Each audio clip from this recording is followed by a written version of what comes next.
Olá, pessoal!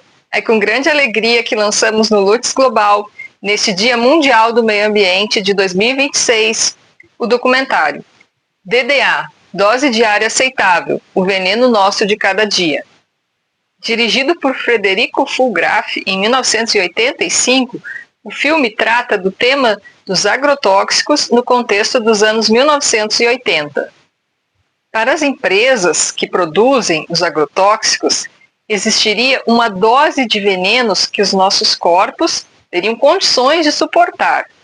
Mas o documentário de Fulgraf critica essa ideia, mostrando o quanto os agrotóxicos impactam a saúde humana e o meio ambiente. Esse filme era de difícil acesso.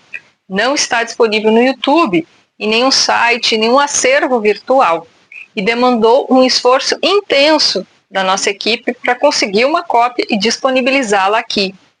Após assistir ao documentário, assista também à live, em que realizamos um debate com o diretor e com o engenheiro agrônomo Sebastião Pinheiro, que participou do filme.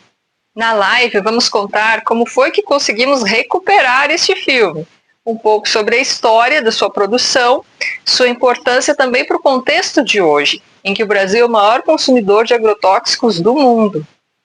O Lutz Global é um canal originado de pesquisas em história ambiental.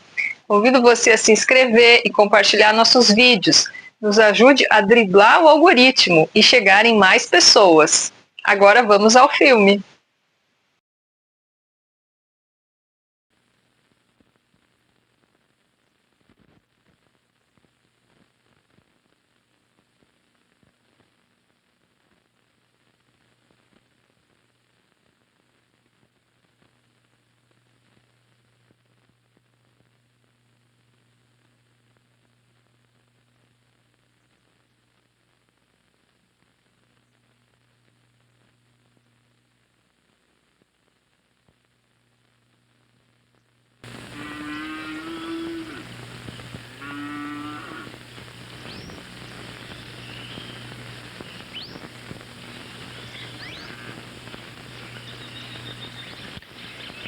O que é uma praga?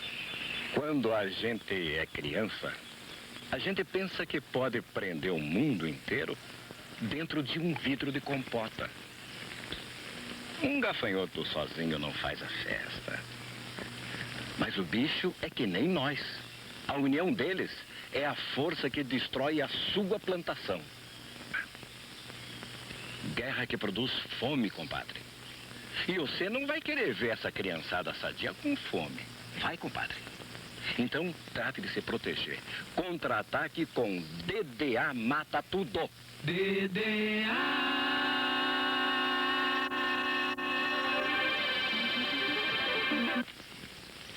Deixe um gafanhotozinho para distrair a criançada, compadre.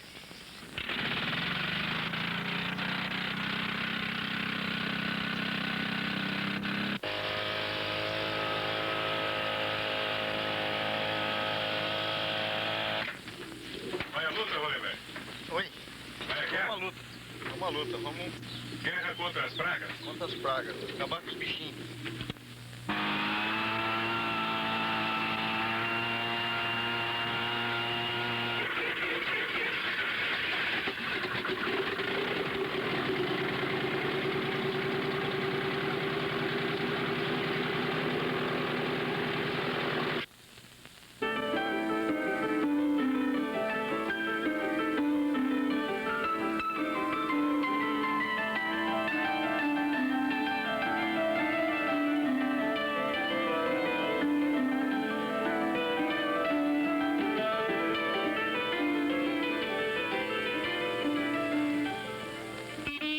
Nós temos a invenção da arma química a partir da Primeira Guerra Mundial, quando em 1916 os alemães usaram por primeira vez o gás mostarda sobre tropas inglesas. Era um gás, uma substância líquida, se gasificava facilmente e quando o vento soprava a favor, ele soltava isso na atmosfera e esse produto que cegava, queimava, fazia se sentir mal as pessoas. E assim foram presos milhares e milhares de soldados ingleses. A resposta inglesa foi rápida e muito contundente, o gás de Lewis. após o armistício, a indústria bélica continuou testando, procurando produzir cada vez mais perigosos produtos para o arsenal militar. Após a guerra, se encontrou uma nova aplicação para essas substâncias. Assim, o Sheradan, o TEP, o Isotep, Tabum foram designados, ou seja, desviados dos arsenais bélicos para a agricultura.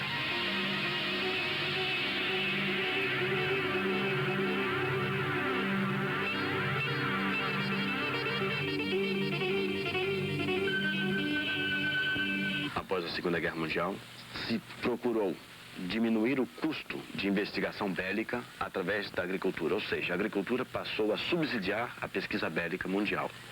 Se pesquisava uma série de produtos e aqueles que quiseram destinar à agricultura começavam a ser vendidos barateando o custo das pesquisas bélicas. Até hoje é assim. Isso trouxe um problema seríssimo e se procurou expandir o número de pesticidas usados, de investigados, para um mercado mundial.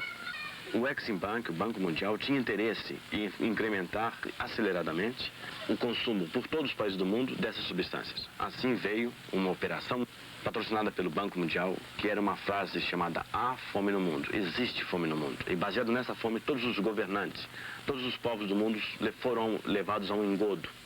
E baseado nesse engodo de que existia fome, aquele veneno, já que não era mais do arsenal bélico, e sim um produto para defender a lavoura, um produto contra a fome, um produto pintado de magníficas e douradas letras, se tornou o agrotóxico.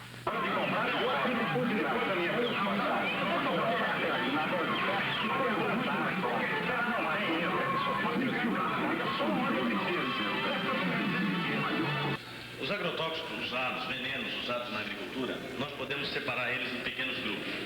Um dos grupos mais antigos chama-se organoclorados. Eles têm uma característica muito interessante. Eles são produtos tremendamente acumulativos. Eles ficam no ambiente, ficam no corpo humano por 30, 40, 50 anos. E isso vai se acumulando, acumulando, acumulando e pode chegar a nos levar até a morte, como houve casos comprovados. Esses produtos foram substituídos posteriormente por produtos não menos perigosos, os organofosforados. Os organofosforados são compostos que não são acumulativos como os anteriores, porém eles são de alta toxicidade, eles são tremendamente venenosos. Aqui em Belfort Roxo, a Bayer fabrica 2 deles que são dos mais tóxicos que existem no planeta. Depois disso foram inventados os cavamatos. Os cavamatos são mais seguros, diz a indústria química, só que eles têm um problema. Eles não são acumulativos como esse, eles não são tão tóxicos como esse, mas eles são altamente carcinogênicos, ou seja, eles provocam em pequenas quantidades, eles podem provocar câncer no ser humano.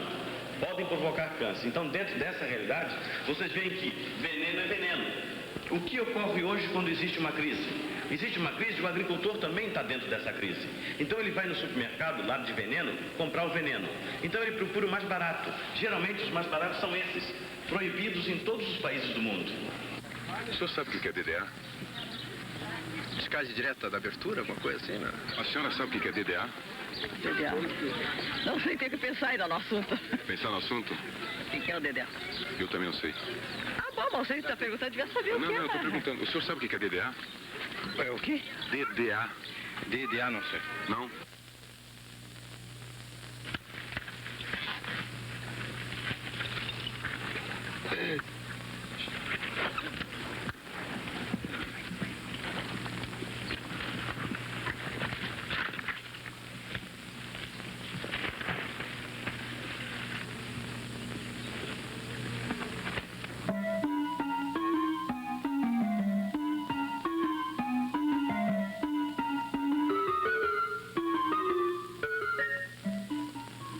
Tailândia.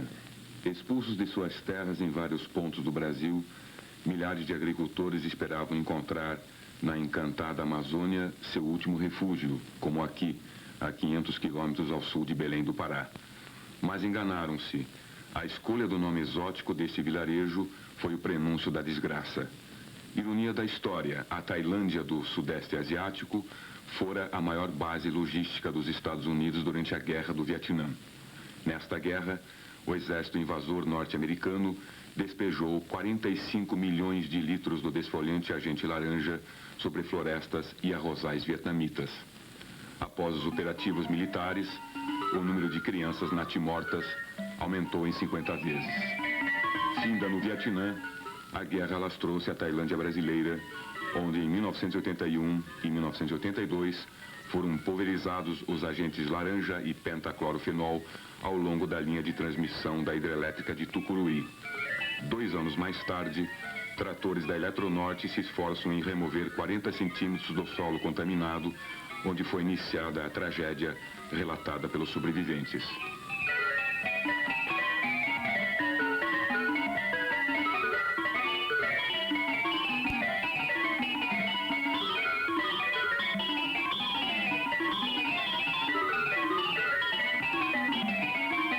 Em 82, a Eletronorte empreitou uma pulverização de herbicida para Agromax e eles pulverizaram aqui na linha de transmissão e matou gado, muito gado da gente aqui, 84 cabeças de animais, e os urubu comiam a carniça e o destino era igual, morriam também. Como tem exemplo aqui, eu vi aqui, ó. Tudo branco, casa com tudo. É?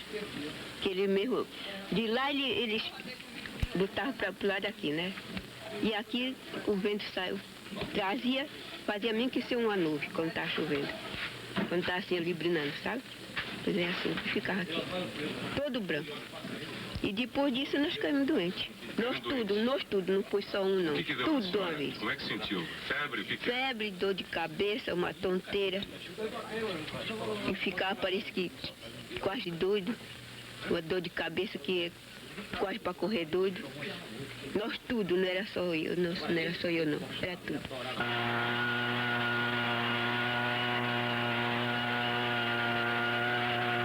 Nessa época que o veneno passou, eu estava com 2 meses de gestante do primeiro filho. Com 1 mês depois, eu abortei. Aí logo mais, aí eu fiquei doente. Pegando febre, vômito, dor de cabeça, tontismo, muitas coisas eu senti por essa época. Aí logo mais eu saí gestante do segundo filho e abortei com 7 meses. Então a criança nasceu toda pipocada, aquela bolha que não foi assim um fogo. E aí eles colocavam o jirico dentro daquele garapé ali. Aí preparavam o veneno, aí nós andávamos com eles aí, né? Andando com eles, aí eu perguntei pra eles, eles preparavam bem, você não queria um tambor? Eles não faz mal. Eu disse, não, você pode chegar lá, queimar o tambor e botar água morna dentro e pode usar. Aí eu fiz, né? Não sabia, não entendi de nada. Aí trouxe. Quer dizer que aí os automobilistas chegou aqui aí e proibiram o tambor, levaram. Quer dizer que aí eu não... Eu usava, mas não tá sabendo, né? E estava usando para que o tambor aqui? Tava botando farinha dentro. Botando farinha? É. Para comer? Era para comer. Bem, gente, eu estou aqui, vim da capital, para saber o assunto esse, porque a Eletronorte e a Down negam terem usado o produto Tordon. O que vocês têm a me dizer? Eles dizem que eles usaram o tambor, quando ela chegou aqui em 81, no meio do ano, e jogou esse tipo de veneno, além de transmissão, jogou em nossas cabeças, em nossos filhos, sabe? E a gente viu o efeito depois. Algum dos senhores teve perda de plantação, de animais ou de outras coisas? Eu perdi uma filha, com 13 anos de idade. Tem mais? Eu Você perdeu o quê? Vem pra cá. perdi muita galinha lá no meu terreiro. Galinhas? Eu. Quem perdeu plantação? Eu pelo menos perdi. Perdeu plantação? Perdi uma área bastante, dava umas 8 tarefas de roça, essa foi liquidada, e eu acredito que umas 18 cabeças de peru. Peru. Foi liquidada também. Quem mais perdeu? Alguma outra pessoa perdeu parentes aqui? Não, lá em casa uma criança também foi. Você perdeu? 3 anos. 3 anos de idade. Onde é que ele está sepultado? Está sepultado no meio da faixa, eu nem estava aí nesse tempo. Você... Mulher abortou 3 filhos. Sua esposa abortou 3 filhos. Lá em casa eu senti que minha esposa ficou perturbada, nunca mais ficou boa. Ficou assim, perturbada devido à água, que ninguém pôde usar. Então eu cavava um poço, né? Tinha que usar a água do garapé dele. Eu estou até hoje doente, eu, a mulher e 2 filhos. Certo? E antes disso não acontecia esse negócio lá em casa, ninguém via, todo mundo via sadio. Depois que passou esse veneno, como é que ele vai falar que não houve esse veneno? E esse tambor carregou o que dentro dele? Secretário, parece que além do Tordon, ou associado ao Tordon, teria sido usado um misterioso pó branco, amarelo, de tradição de uso, já como desfoliante ou como aditivo de desfoliante na Amazônia. Que história é essa? Envolveria inclusive o nome de uma empresa alemã. O que nós temos de informação, e levantado inclusive por essas equipes que estiveram lá, é de que era adicionado ao Tordon um pó branco, um misterioso pó branco, que foi negado inclusive a utilização dele por alguns componentes da equipe que aplicava o produto. Mas outros membros encontrados também na área afirmaram que existia esse pó branco que era misturado.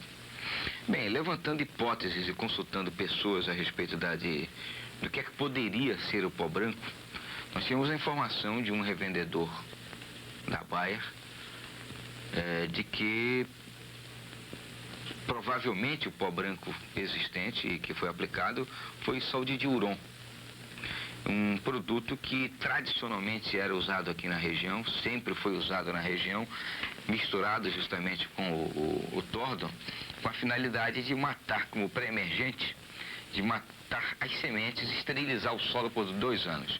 Enquanto que o Tordon atuaria na parte aérea, né, matando a planta pelo uso sistêmico dele, né, matando até a ponta das raízes, aquelas sementes que porventura estivessem no solo, que viessem a cair naquele solo pela vegetação que cercasse essa área de desmatada e de trabalho, as sementes morreriam com a segurança de que 2 anos essa área estaria esterilizada. Segundo a descrição de algumas pessoas, um certo dia apareceram seres parecidos com marcianos, com máscaras e tudo. Quer dizer que isso aí não é de Marte. Isso não caiu do planeta Marte. É verdade. Ou de onde é que é isso? Isso aqui é da Dow Química dos Estados Unidos mesmo, né? Aqui, inclusive, há está escrito Ohio, made in USA. Significa que isso daqui não foi fabricado no Brasil? Evidente. Olha, a história da entrada no Brasil disso é uma história meio complicada, né? Nós temos tido declarações as mais diversas de que após a guerra do Vietnã, após ter sido jogado o agente laranja no Vietnã, teriam sobrado estoques muito grandes do agente laranja, né? Na verdade, a combinação do 2,4-D e 2,4,5-T em partes iguais. E as histórias que nós temos ouvido é de que nessa ocasião o governo ou alguma fundação americana teria pressionado governos americanos, sul-americanos, a importarem parte desses produtos. O governo brasileiro teria se negado a receber produtos, mas outros governos da América Latina, segundo as informações do Paraguai e a Argentina, teriam aceito essas importações. E há a informação que corre generalizada de que boa parte dessa produção teria chegado à Argentina e ao Paraguai, teria também passado para o Brasil.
Imagino que possa ser dose diária admissível. Por exemplo? Por exemplo, em poluição, em termos de poluição, uma dose que não causasse dano ao organismo. E quem é que fixa essa dose? Viu, vizinho? Podia falar assim. Não sei, deve vir um instituto, uma organização. Talvez. O senhor acha aceitável que eles fixem o que é aceitável para o senhor? Não, acho um organismo sanitário, uma coisa assim. O que o senhor comprou? Frutas. Frutas, verduras. As frutas têm veneno que o senhor vende? Olha, que eu sei, não tem, né? Agora não sei como é que os produtores que mandam lá, porque é uma de São Paulo que vem de lá, nós não podemos ter certeza do que tem, né? Nós não garantimos o que nós produzimos, que nós não produzimos, não podemos ter garantia. Ele garantiu que não tem veneno? Geralmente nós não podemos garantir. Nós só vendemos um produto e nós falamos que o produto vem de São Paulo e vem de lá pra cá, e eles lá que é responsável sobre o produto que vem, né? E nós apenas somos, né, vendedor do produto que vem de lá de São Paulo pra cá. Mas o senhor preferiria vender coisas sem veneno? Logicamente, sem veneno. Você está preocupado com agrotóxico? Bastante. Bastante, principalmente numa feira onde você está comprando produtos que você tem informações que poderão estar contaminados, né? E o que o senhor faz para descontaminar esses produtos? Por enquanto, só lavar. Bem lavado. O senhor acha que o produtor, o consumidor, poderia se organizar, fazer alguma coisa para fazer valer o direito dele ao consumo de produtos não contaminados? Você falou consumidor? Eu acredito que sim, né? Não somente em relação a isso, mas em relação a muita coisa que está correndo errado nesse país, que a gente realmente, como elementos da população, um processo de omissão está deixando acontecer, né? Muita pergunta, onde residia o maior problema na aplicação de defensivos? A minha resposta textual foi o seguinte, ela se situa basicamente a nível do aplicador.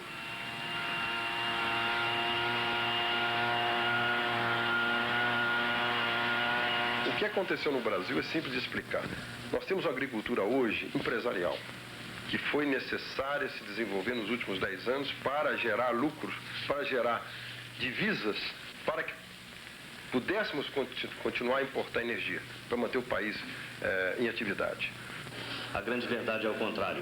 Na medida que aumentou o consumo de venenos no mundo, diminuiu a disponibilidade de alimentos para os cidadãos do mundo, principalmente nos países pobres do terceiro mundo. Por quê? Aqueles países que tinham uma agricultura simples, eles tinham que gastar muito dinheiro comprando esses produtos e não tinham um retorno dentro da sua agricultura. Então, a fome aumentou. E principalmente no Brasil, onde esses produtos aumentaram assustadoramente seu consumo, nós tivemos no Brasil uma terrível epidemia de fome e miséria, como nós podemos ver hoje dentro da realidade brasileira. Quer dizer que a realidade entre aumentar o consumo de venenos e aumentar a disponibilidade de alimentos não é verdade. Por quê? Porque as multinacionais se instalaram aqui para produzir matéria-prima, para produzir cacau, que você não come cacau, ninguém almoça cacau, nem janta cacau. Para produzir soja, também ninguém come soja, nem janta, nem almoça soja. Então, dentro dessa realidade, o que ocorre? Está se produzindo matéria-prima para exportar e impedindo de se produzir alimentos. O Brasil é hoje o 4º maior exportador de alimentos do mundo. E, no entanto, é a 8ª maior miséria de todo o planeta.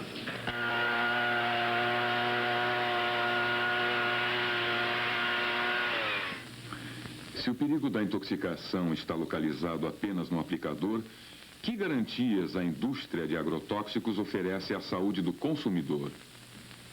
Bom, todo produto, quando ele é liberado à venda, no próprio rótulo, já se estipula que o produto usado, de acordo com o rótulo, de acordo com o período de carência, de acordo com as dosagens indicadas, esse produto já se situa dentro do que nós chamamos de dose diária aceitável. Ou colocando isso, talvez num termo um pouco mais comum, é uma dose ou um consumo que você pode consumir diariamente durante toda a tua vida, sem que haja nenhum problema à tua saúde.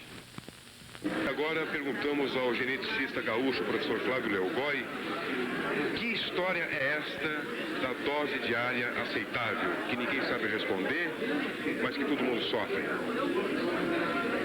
É uma entidade mítica, como o unicórnio, como o dragão, que não existe a não ser no papel, mas supostamente é a quantidade que nós podemos tolerar, que não nos faz mal de qualquer veneno, não só agrotóxico, como aditivo alimentar, como metal pesado. mercúrio, chumbo, enfim, qualquer substância venenosa, teria uma dose diária que não nos faz mal.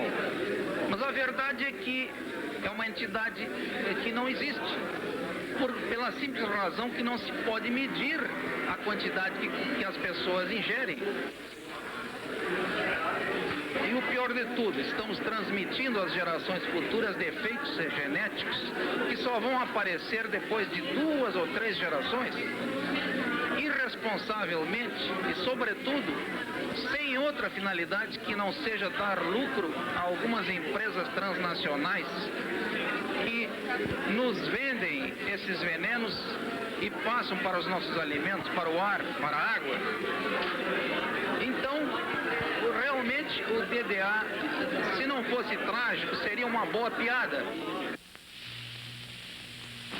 No plantio direto de soja, ou você usa o método tradicional e aplica herbicida 1, 3 vezes, ou usa Fortex.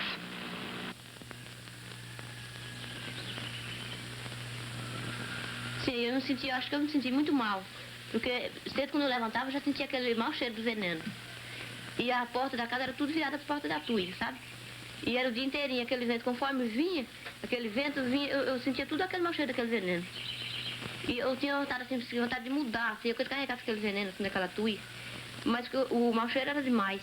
E eu sempre andava por lá, assim, lavava roupa, passava lá perto da tuia, para buscar roupa assim, passava.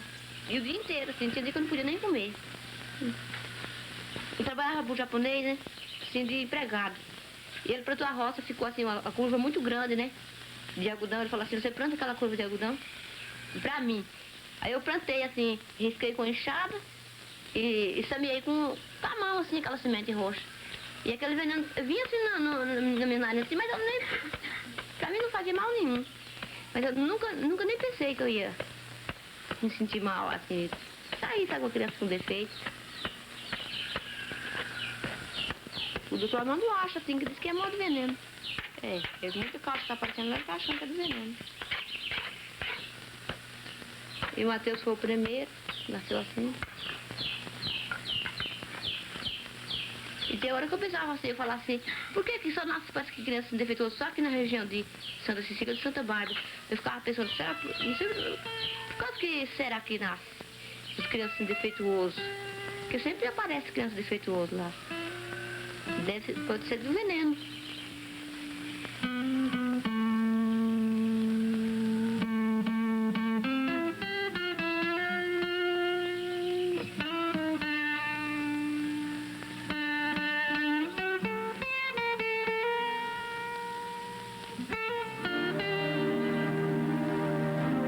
Cid Assis Barbosa. Quantos anos você tem, filho? 16 anos? Mostra com a mão onde que tá doendo. Aí, dor de barriga, né? Tá doendo bastante barriga. Cólica, né? Então você tem.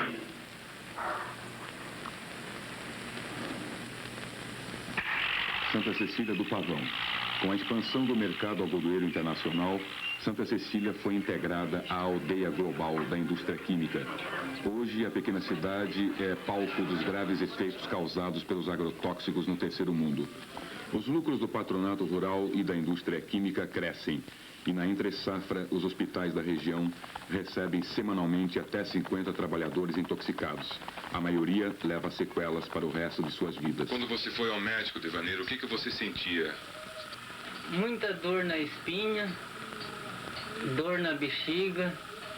Eu já não conseguia mais urinar. As 2 pernas já tinham perdido tudo a força, já não andava mais. E daí quando eu fui para o médico fez todos os exames, fiquei 10 dias fazendo tratamento.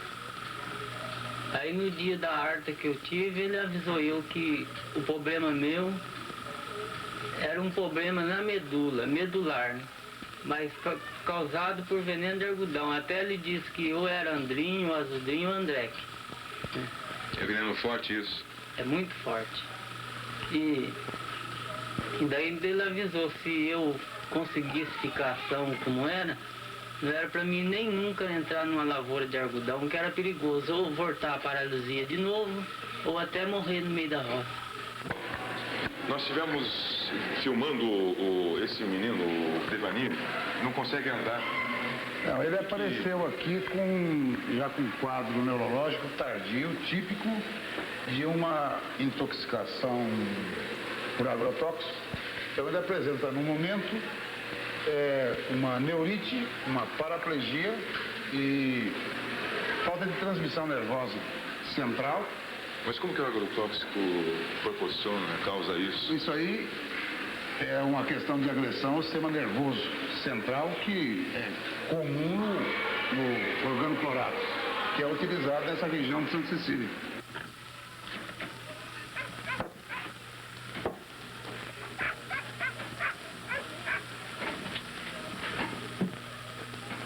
O problema é o seguinte, que tenho observado desde 1969 o problema que todos os jovens na escala desde os 13 anos de idade estão sendo solicitados para caso de pulverização da lavoura e plantio com semente tratada.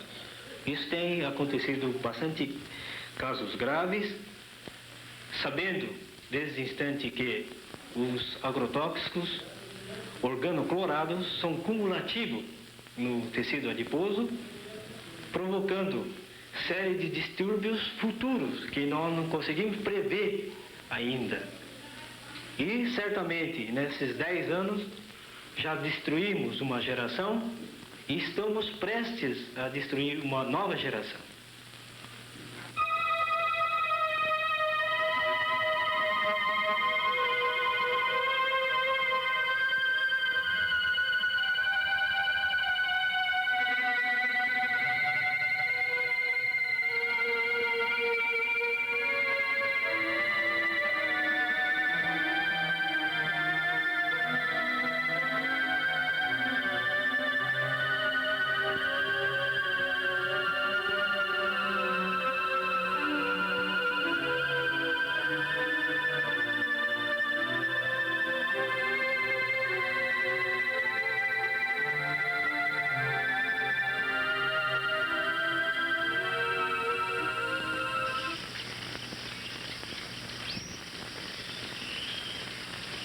Aqui nós começamos uma associação de produtores e tem uma associação de consumidores em Curitiba que está comprando o nosso produto, né?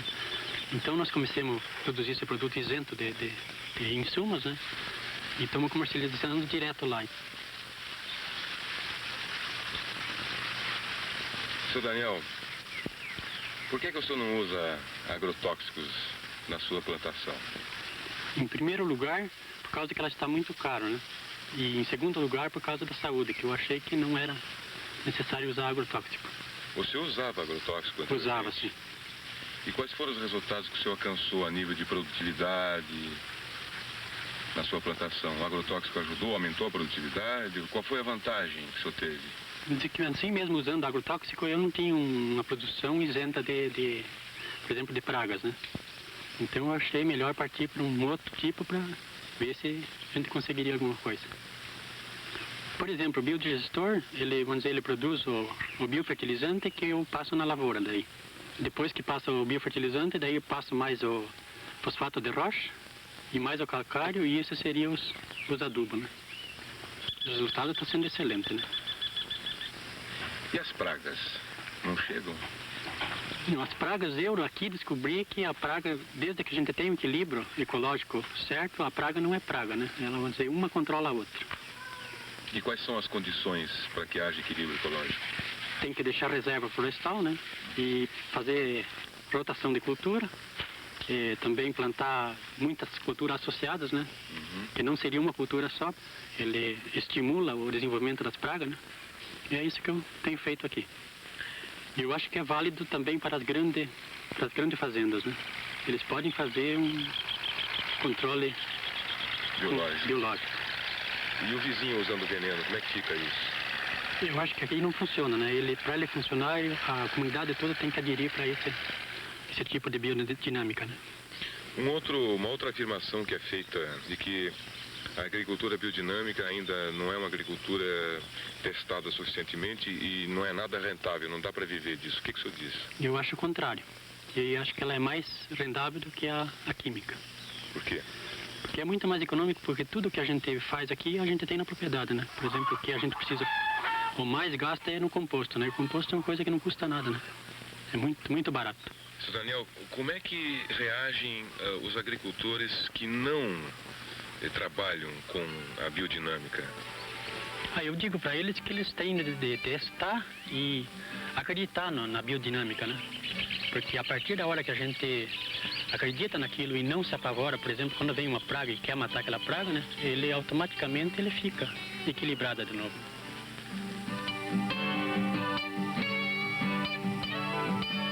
A senhora pode comer, Sr. Daniel, sem problema. Pode comer sem medo, que você não tem produto químico nenhum.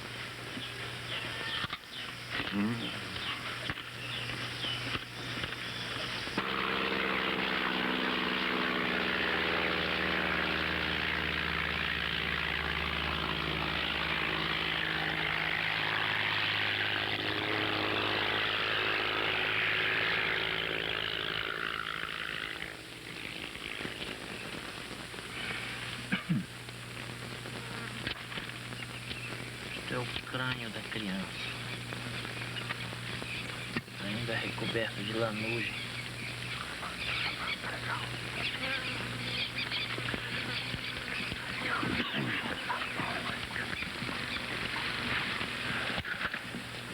Doutor, o que está acontecendo aqui? Nós estamos exumando a Dona Meire. A Dona Meire, na flor dos 15 anos de idade, ela estava gestante na época da pulverização. E a Dona Meire veio a falecer em consequência disso. O que o senhor espera encontrar, doutor? Bom, uma prova? Provavelmente não será mais possível encontrar o 245T e o 24D.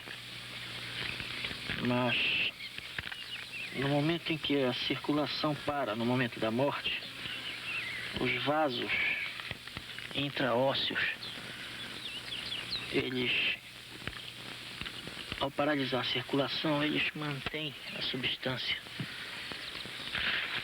E se houver dioxina, a dioxina poderá ser pesquisada. Porque a durabilidade da dioxina é bem maior do que a do 245T e a do 24D, que são os componentes da fórmula do Thorndon. Como médico brasileiro, o senhor tem que posicionamento em relação a esses venenos usados? Eu diria que deve ser dado um alarme geral, eu acho que ao mundo inteiro, em relação a esse tipo de substância. O 245T é uma substância precursora de dioxina. E as dioxinas são os tóxicos mais poderosos que nós conhecemos. Esses tóxicos são de tal modo letais que uma quantidade de 0,006 miligramas é suficiente para matar por quilo de peso é suficiente para matar um ser humano. Isso já foi testado. E eu andei pesquisando em autores alemães, o 245T, ao ser aquecido a uma temperatura de 300 graus, produz 1% de dioxinas, principalmente do TCDD, que é a mais potente. Então você suponha uma lata do Thorndon 225 ou do Thorndon 155 contendo 2,4 kg de 245T. Esse material, se for submetido ao fogo, se houver um incêndio numa loja onde se encontra esse material, produzirá dioxina suficiente para matar 60 milhões de pessoas. metade da população do Brasil.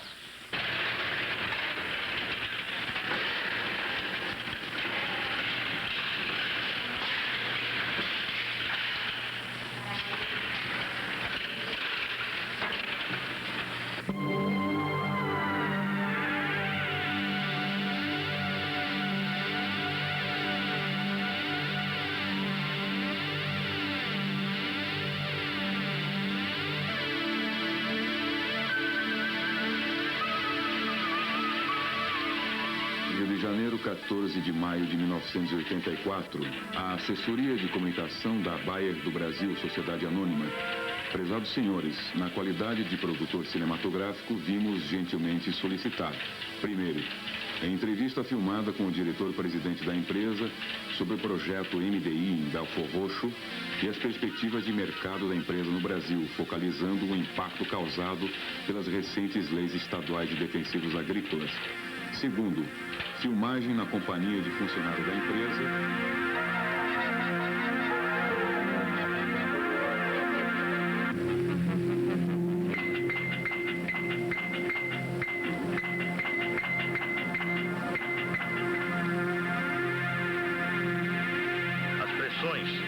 Na nova república deverão ser muito mais profundas e sutis, como por exemplo através do FMI. Nós temos uma série de exemplos para afirmar isso, ocorridos na velha república. O lobby multinacional alemão, a IPS, que é a Andef alemã, manda uma carta ao embaixador brasileiro em Bonn, dizendo que a lei dos agrotóxicos do estado do Rio Grande do Sul e do estado do Paraná poderá prejudicar os fraternos laços entre Brasil e Alemanha. A GIFAP, Grupo Internacional dos Fabricantes de Pesticida, manda carta para 5 ministros brasileiros. O cônsul americano em Porto Alegre chega apavorado dizendo que nos Estados Unidos eles estão preocupados porque a Dow Química, principalmente, está dizendo que essa lei é contra as empresas norte-americanas. A nível de Ministério da Agricultura, a Bayer colocou um ministro para criar uma lei. Ele fez uma lei para proteger os assuntos da indústria química.